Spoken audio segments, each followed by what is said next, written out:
بسم الله الرحمن الرحيم.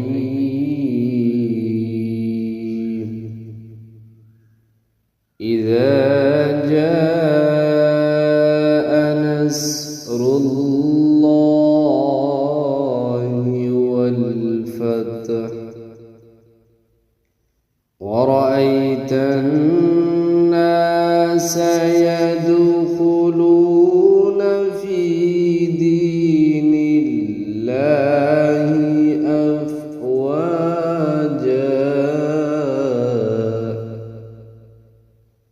فسبح بحمد ربك واستغفره